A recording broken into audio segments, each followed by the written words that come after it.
magluto muna tayo guys ng gabi.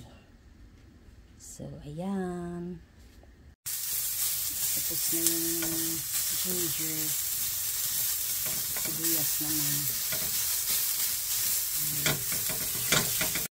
Sunod ay garlic. Madali kasi masunog ang rice. Sinatay lang niya, konti lang, saglit lang. Ayan naman ay bawang.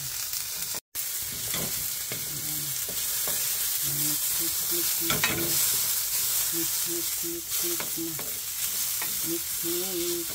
Mix. Mekos na yan. Ayan na guys. Yan. Sige na. Okay lang. Nakikita naman. Fresh siya kasi galing sa garden. Hindi na napaano kasi gusto. Na-miss na nga ang ganito daw pagkain.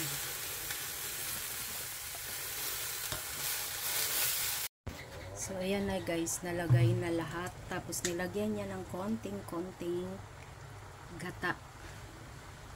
Konti para lang yan siya mo bumaba. Okay? At lalagyan niya din ng suka. Sukang tuba. Ayan, sukang tuba. Alam mo ba yun guys, yung tuba? Sana all may suka. Ayan guys, oh, yung mineral pa yung lagayin, konti na lang. Ayan guys, nilagay na pala yung gata guys. Kalalagay lang, Kuya Ede. Yung nandyan, yung pinakita ko kaninang nasa kaldero, inano na niya. Konting luto na lang yan. Pag naluto na yan, wow, tapos na. Ayan na guys, luto na ang gabi. Ang sarap. Pero ewan ko kung pwede na ba ako kumain ito guys. Mukhang mapapalaban tayo nito. Plus meron pang prito. Sarap. Ayan eh. May mga laman-laman pa siya. Ang sarap ng laman niya. Malabo. Kasi luto natin, tanim natin. Ito lang nga pala guys, ay luto lang na, ay tanim lang. Kinuha na sa bakuran. Kaya yan. Tapos yung nyug naman, bigay lang din ng kapit bahay. So, yan. Galing daw pala guys sa kabila, dun sa kabilang lupa. Kaya ayan. Free na, gata. Free na lahat. Pati yan, lahat. Yung sili free din yan. Nung namili kami ng gulay, may free na sili. So, yan. Bye-bye. Sarap. Tapos ito pa guys, ang ulam. Tapos iba naman yung ulam ko din kasi baka daw ayaw ko nito.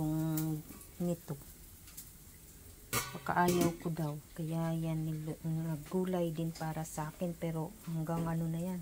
Hanggang Friday na siguro namin na pagkain yan. Sa dami ba naman eh. Yan.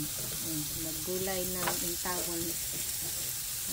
Wala nang mapaglutuan, yung maliit na lang nakawali.